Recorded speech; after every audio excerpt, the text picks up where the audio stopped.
Criminal law, it can seem so overwhelmingly complex, right? But what if I told you that most of it boils down to a pretty simple recipe? A recipe with just two main ingredients that prosecutors absolutely have to prove to get a conviction. Once you get this recipe, you'll understand the very foundation of the entire justice system. It all starts with this ancient Latin phrase. Now, unless you're a legal scholar, that probably looks like a bunch of gibberish. But don't worry, because that one little sentence holds the entire secret recipe we're about to unpack. So, what does it mean? Well, it translates to an act does not make a person guilty unless the mind is also guilty. And that's it. That's the whole idea in a nutshell. For pretty much every crime on the books, a prosecutor has to prove two things: a guilty act and a guilty mind. You've got to have both. One without the other just isn't a crime. All right, so let's dig into our first ingredient, the physical part of a crime. The legal nerds call this the actus reus. This is the part you can see, the part that actually happens in the real world. The actus reus is, well, it's the doing part. It has to be something a person did voluntarily, something they had control over.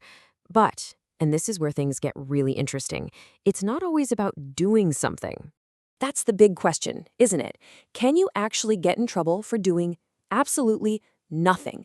The answer, maybe surprisingly, is yes, which shows us that this guilty act can actually take a few different forms. So this guilty act usually shows up in one of three ways. First, there's commission. That's the obvious one, physically doing something, like throwing a punch. Second, we have omission. This is when you fail to do something when the law says you have to, like a parent who has a legal duty to feed their child and doesn't.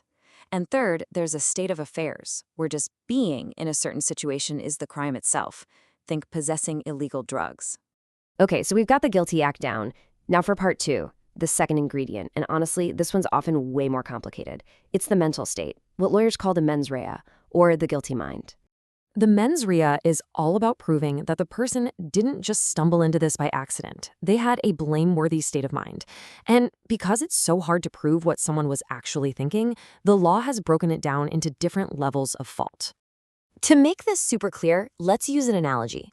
Imagine someone breaks a priceless vase. The act itself, the actus reus, is always the same, a shattered vase on the floor. But what was going on in their head, their mens rea, that's what changes everything. Let's look at the different levels of guilt here.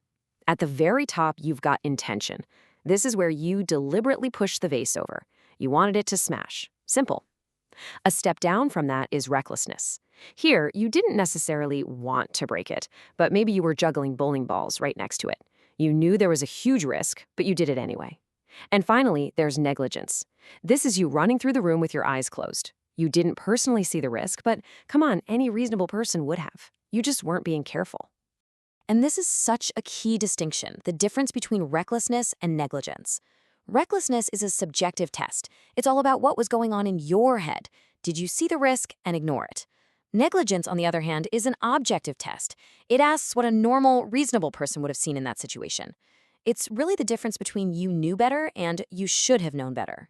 So what happens when one of these crucial ingredients is just missing? Well, that's where legal defenses come into play. And you should think of a defense not as an excuse, but as an argument that the basic recipe for a crime just isn't complete. Let's take self-defense. The argument isn't, no, I didn't do it. The argument is, yes, the act happened, but it wasn't a guilty act. It was justified because I was protecting myself from a bigger harm.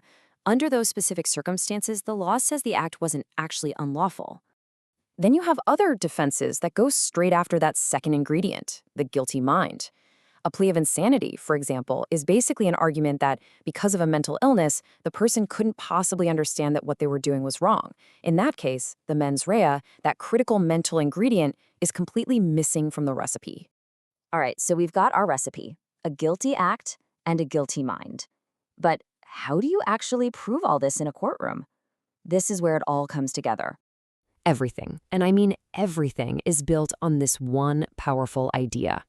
Every single person accused of a crime is presumed to be innocent until the government proves they're guilty.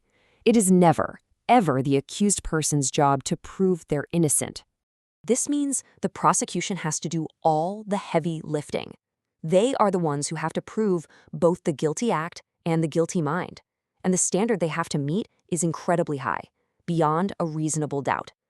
This means the jury can't just think the person is probably guilty, they have to be almost completely certain. The person on trial, meanwhile, doesn't have to prove a thing. And here's the bottom line, the most important takeaway from all this. If the prosecution leaves even a little bit of reasonable doubt about the act, or any reasonable doubt about the person's mental state, then the recipe for the crime is incomplete. An essential ingredient is missing, and that person must be found not guilty. So from now on, whenever you see a news story about a big trial or read about a verdict that seems confusing or surprising, think back to this recipe. Ask yourself, okay, was the prosecution really able to prove both the act and the mind beyond a reasonable doubt? It's a simple framework, but I promise you it'll change the way you see everything.